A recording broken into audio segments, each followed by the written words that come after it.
রাজধানীর অভিজাত এলাকা গুলশান বনানী ও বারিধারা নিয়ে গঠিত ঢাকা ১৭ আসন।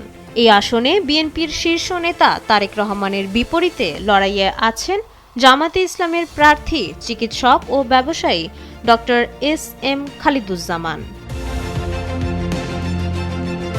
হলফনামার পাতায় চোখ রাখলে দেখা যায় এক বিশাল ব্যবধান। জামায়াত মনোনীত প্রার্থী ডক্টর খালিদুজ্জামানের শুধু ব্যবসা থেকেই বার্ষিক আয় ৩,৫২,০০,০০০ টাকা। ওদিকে দীর্ঘ সময় প্রবাসে থাকা বিএনপির ভারপ্রাপ্ত চেয়ারম্যান তারেক রহমানের বার্ষিক আয় দেখানো হয়েছে ৬,৭৬,০০০ টাকা, যার প্রধান উৎস ব্যাংক আমানত ও শেয়ারের লভ্যাংশ।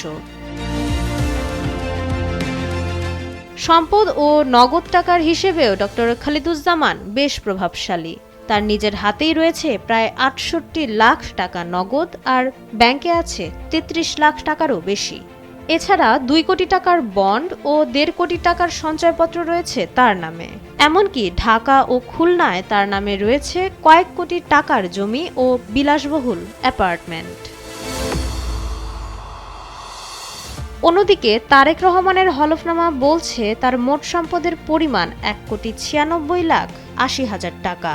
এর মধ্যে নগদ ও ব্যাংক আমানত মিলিয়ে আছে প্রায় ৩২ লাখ টাকা, আর ৯০ লাখ টাকার একটি এফডিআর আছে তার নামে। এছাড়া স্থাবর সম্পদ হিসেবে তার পৈতৃক এলাকায় কিছু অকৃষি জমি রয়েছে।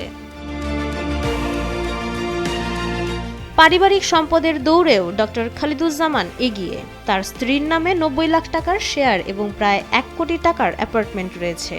উপহার হিসেবে পাওয়া স্বর্ণালংকারের হিসেবেও চিকিৎসক দম্পতির সংগ্রহ বেশ ভারী।